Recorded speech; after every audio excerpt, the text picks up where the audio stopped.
We will not tire from reminding the Ruto administration that freedom of movement, expression and association are among the fundamental rights guaranteed in our Constitution and in the African Charter on Human and People's Rights, as well as on the International Covenant on Civil and Political Rights. On Tuesday this week, after the Halloween attack, the United Opposition presented irrefutable evidence to the Independent Policing Oversight Authority, IPOA, on this criminal assault and attempted assassination of our leaders. We expect IPOA to treat this evidence with a grave concern that it deserves. Any attempt to unlawfully take the life of a human being, regardless of ethnicity, gender, or rank, ought to be condemned in the strongest terms possible. We therefore expect IPOA to hold the commanding officer who led this assault accountable. The Inspector General of Police, Douglas Kanja, and Interior Cabinet Secretary, Kipchumba Murkomen, must be held accountable. The buck stops with them. We can no longer allow the brazen criminal acts and subversion of the rule of law to continue because of orders from above. We are saying enough is enough.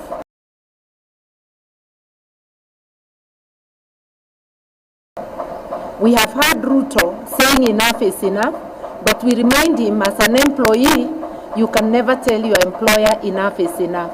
You can only pack your bags and go. We are his employers. We are telling him enough is enough.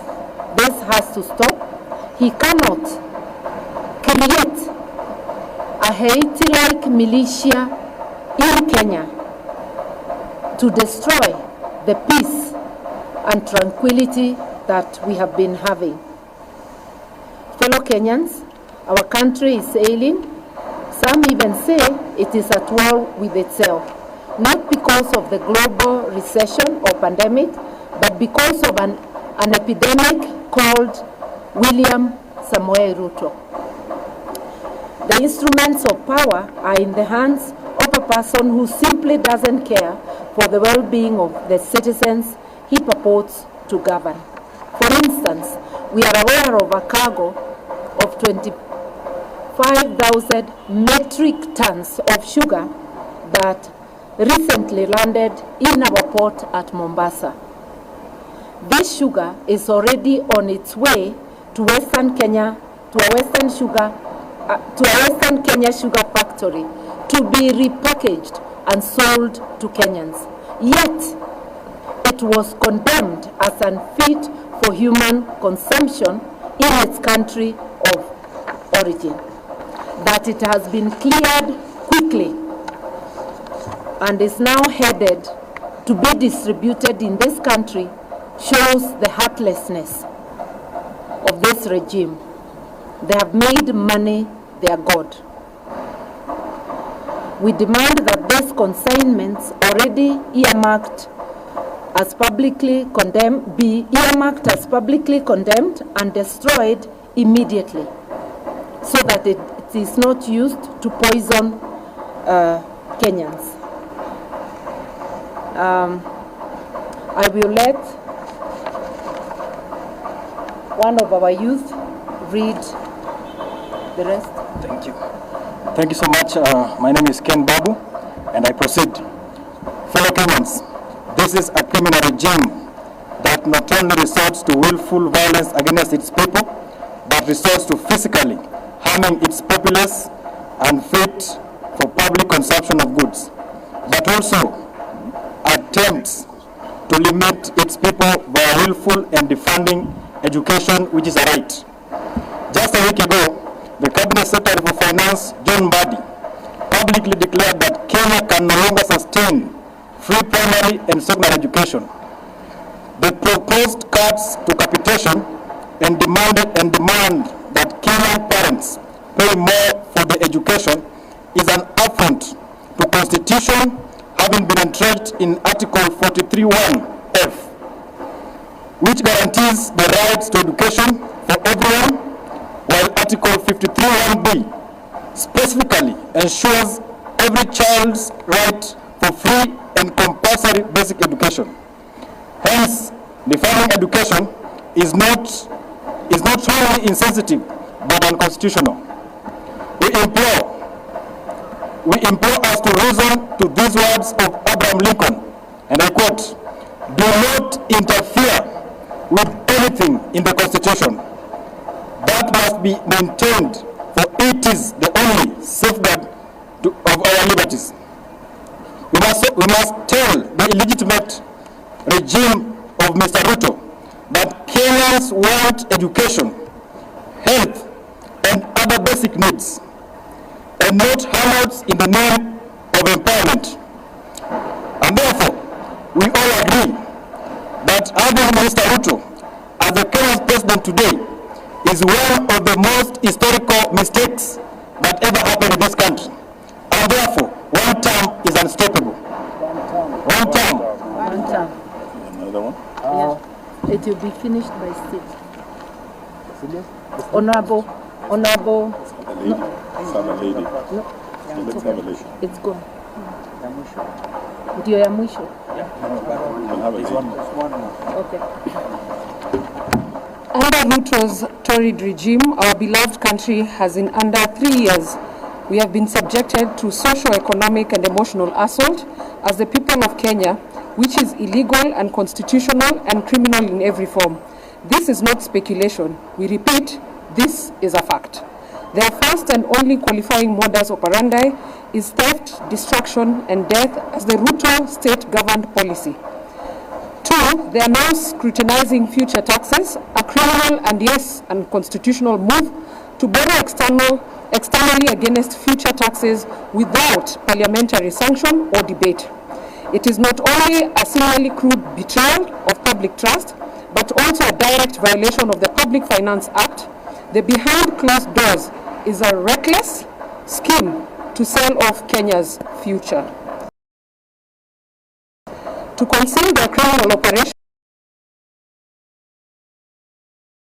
they have created marquee financial vehicles called special purpose vehicles. These are run by faceless technocrats and unaccountable corporations. The primary objectives of this vehicle is to divert public resources,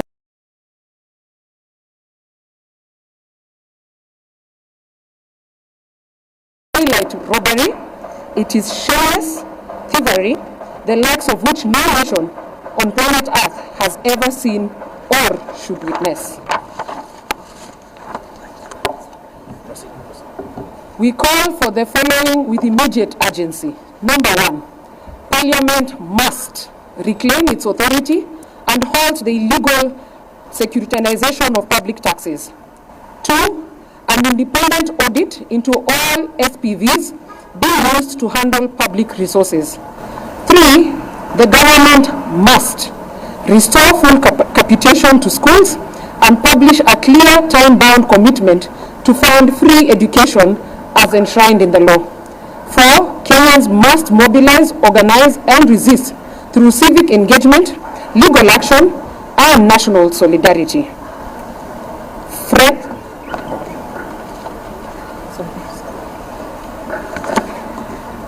Yeah, it was resolved that one of us should do the conclusion, but of course we'll be taking the necessary questions.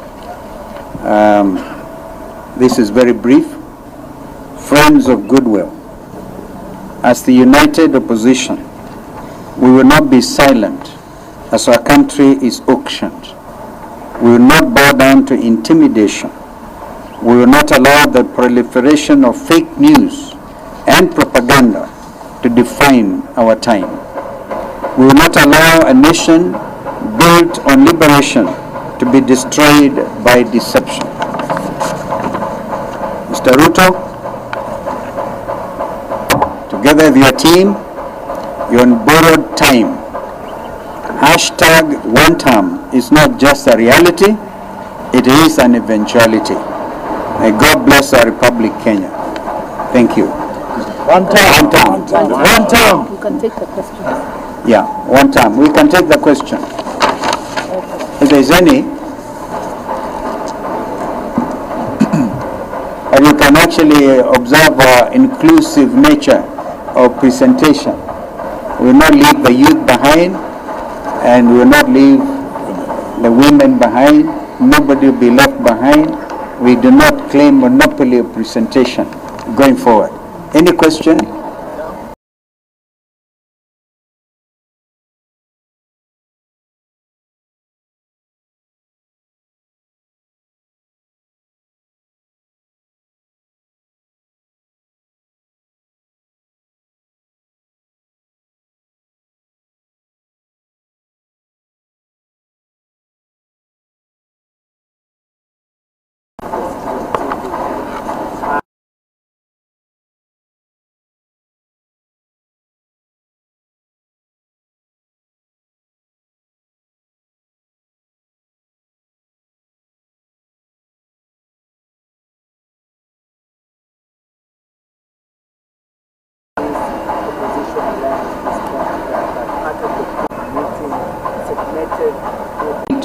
And any segment of the Kenyan community without being branded divisive.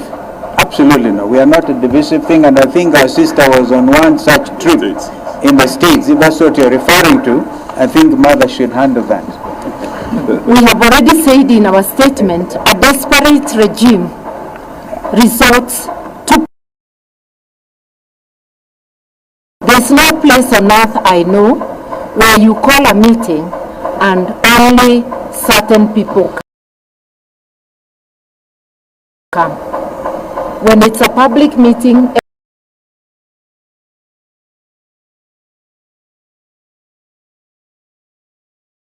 everybody was there.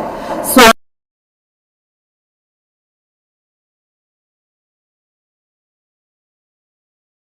we shall react. Thank you. So if the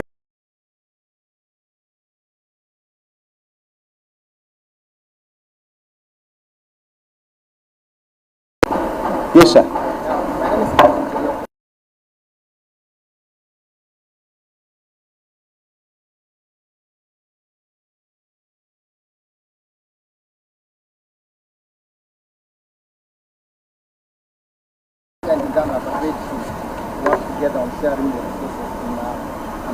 Some of us are very clear.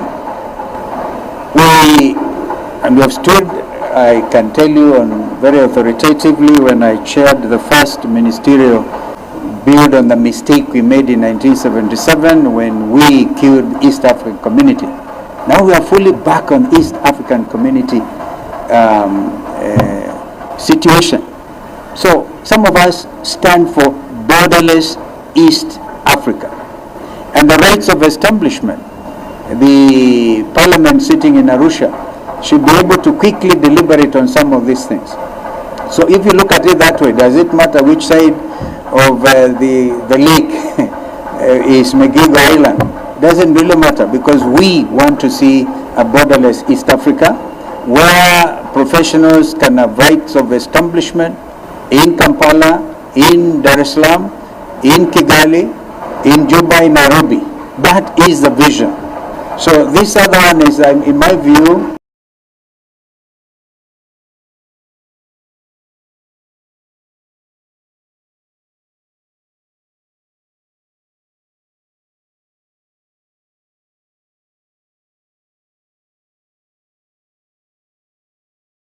permit me to say, a bit narrow-minded.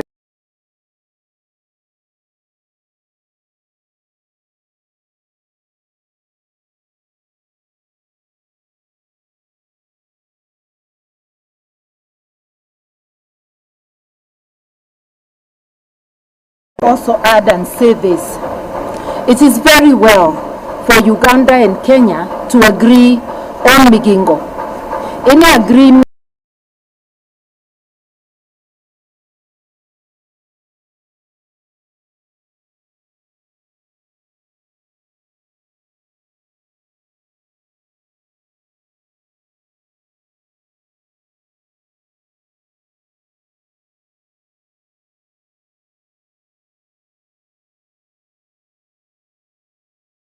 have not forgotten. We are still focused on the criminal acts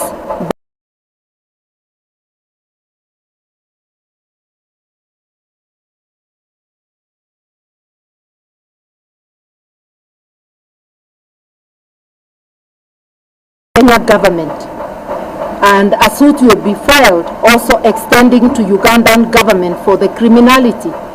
We have not forgotten the cross-border abduction of Mwambi. It looks like the three original states of East Africa are collaborating on oppressing their citizens. We want to hear their voices telling us whether they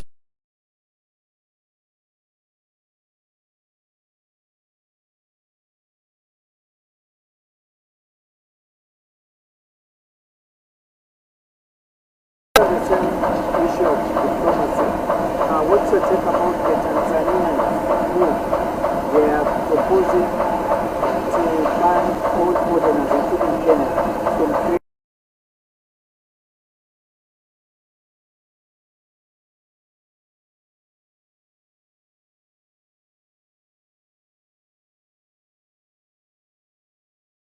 You cannot think of free movement of goods and services without talk about businessmen and women. So we would want East Africans to enjoy being East Africa.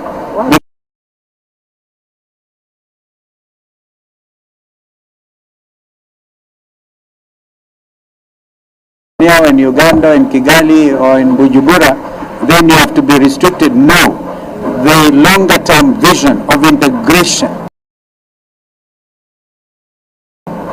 incorporates a situation.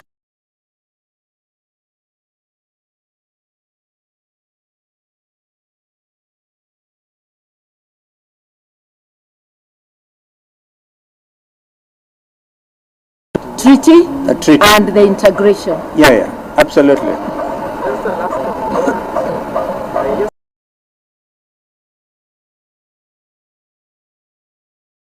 yesterday we had the Secretary General saying the ban by Tanzania was a reaction to what happened back in May.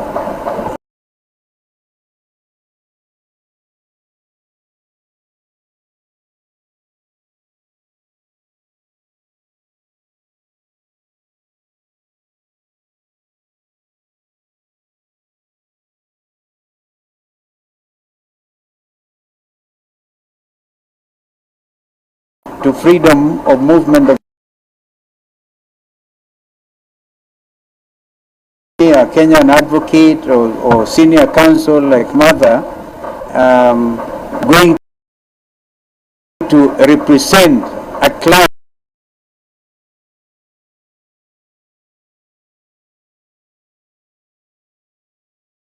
in Dar es Salaam. Or observe.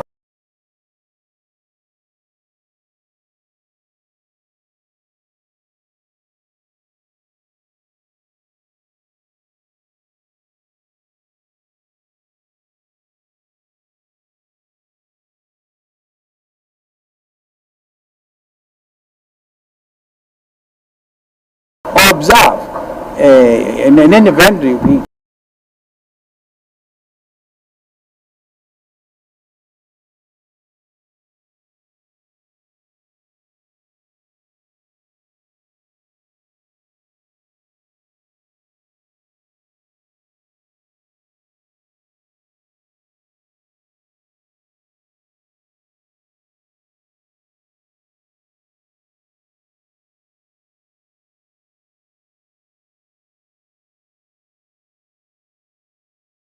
That I had actually successfully observed Tundu Lissu's case on the 24th of April. But I issued the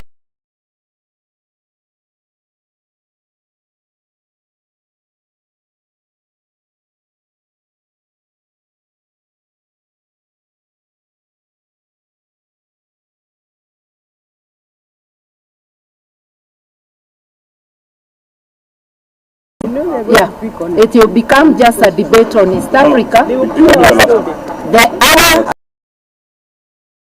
And yet our mind is on capital.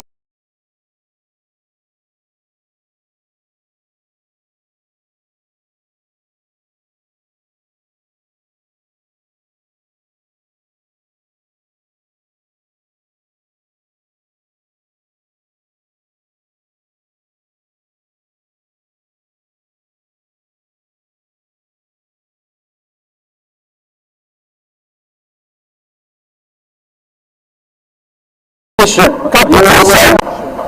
you announcing that they are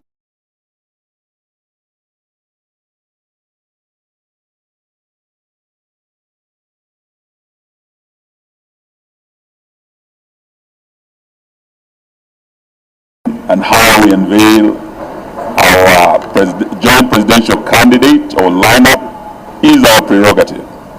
We will do so as and when we decide to. Sometimes next year, that will be our secret weapon. But we want to also ask IEBC, now that they're properly constituted. There are many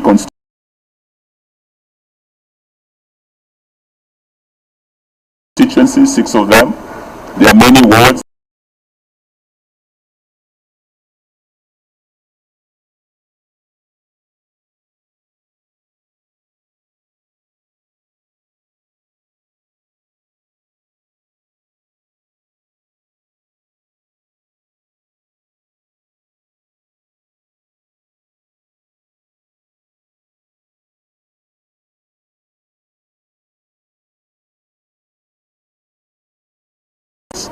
And we will be whipping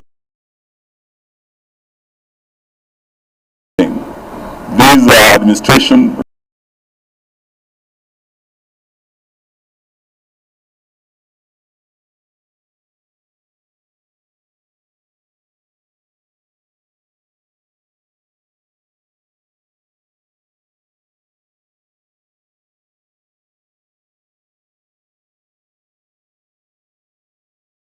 for 3 months, and the sugar is already hit.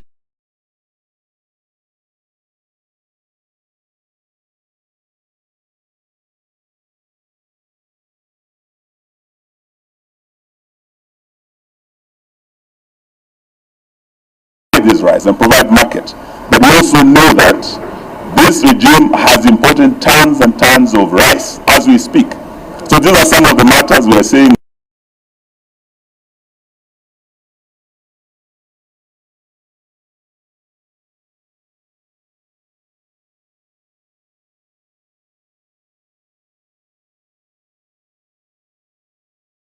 I want to talk this.